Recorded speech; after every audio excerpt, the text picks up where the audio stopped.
भगवते वासुदेवाय।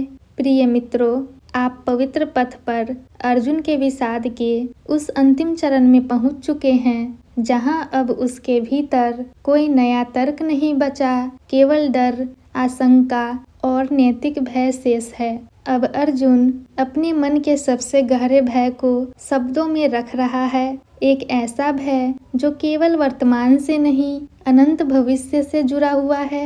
श्लोक 43। कुल का नाश करने वालों के इन दोषों से जो वर्ण संकर उत्पन्न करते हैं, सनातन जाति धर्म और कुल धर्म नष्ट हो जाते हैं।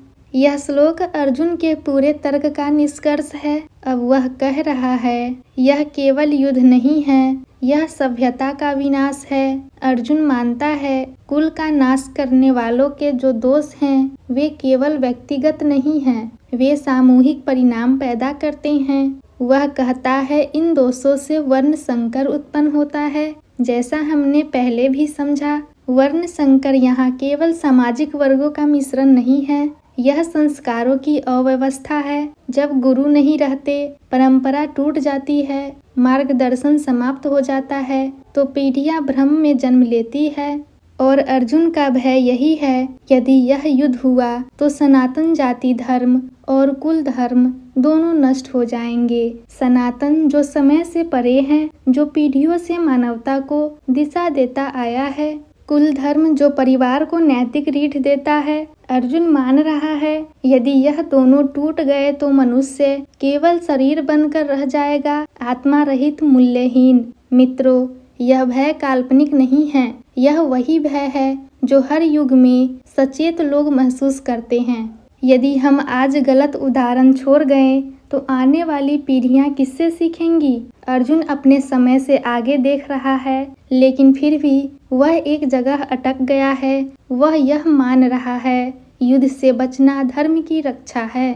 वह यह नहीं देख पा रहा कि कभी कभी अधर्म के विरुद्ध खड़े न होना धर्म को और तेजी से नष्ट कर देता है। लेकिन अभी अर्जुन इस समझ के लिए तैयार नहीं है। अब वह अपने भय को अंतिम शब्दों में बांध देता है।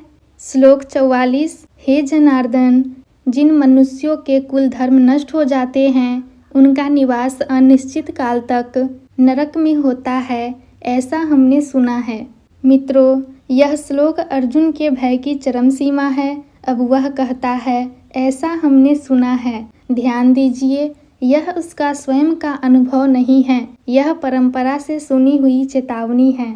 अर्जुन शास्त्रों, बुजुर्गों और परंपराओं की सुनाई बातों को सामने रख रहा है। वह डर रहा है, यदि मैंने यह युद्ध किया तो कहीं ऐसा न हो कि मैं उस नरक का भागी बन जाऊं, जिसकी चेतावनी सदैव दी जाती रही है। यह नरक केवल मृत्यु के बाद का नहीं है, यह जीवित रहते हुए आत्मग्लानि का नरक है। जब मनुष्य स्वयं से नजर नहीं मिला पाता, अपने कर्मों का भार उठा नहीं पाता और भीतर से खोखला हो जाता है, अर्जुन इसी नरक से डर रहा है और इसलिए वह कृष्ण को जनार्दन कहकर पुकारता है। जनार्दन जो जन जन के अज्ञान को दूर करता है। मानो अर्जुन कह रहा हो, हे जनार्दन, मैं सब सुन चुका हूँ, सब समझ चुका हूँ और इसी कारण मैं भयभीत हूँ। मित्रों, यहाँ अर्जुन पूरी तरह थक चुका है। उसने करुणा की बात की, संबंधों की बात की, समाज की बात की, परंपरा की बात की और अब नरक की बात कर रहा है। अब उसके पास कोई नया तर्क नहीं है। अब वह पूर्ण रूप से असहाय है और यही वह क्षण है जहाँ गीता अपने वास्तविक उद्देश्य की ओर बढ़ती है, क्योंकि ज्ञान तभी उतरता है जब अहंकार, तर्क और भय तीनों थक जाते हैं। अब आगे अर्जुन कहेगा, इससे अच्छा तो यह है कि वे मुझे मार दे और मैं प्रतिकार न करूं। और फिर वह बैठ जाएगा और तभी श्री कृष्ण मौन तोड़ेंगे। प्रिय मित्रों, इन श्लोकों में गीता हमें यह सिखाती है, परंपरा का भय यदि विवेक से अलग हो जाए तो वह निर्णय को रोक देता है और धर्म का वास्तविक अर्थ केवल सुनने से नहीं, समझने से प्रकट होता है। अर्जुन अब समझने के लिए पूरी तरह तैयार है।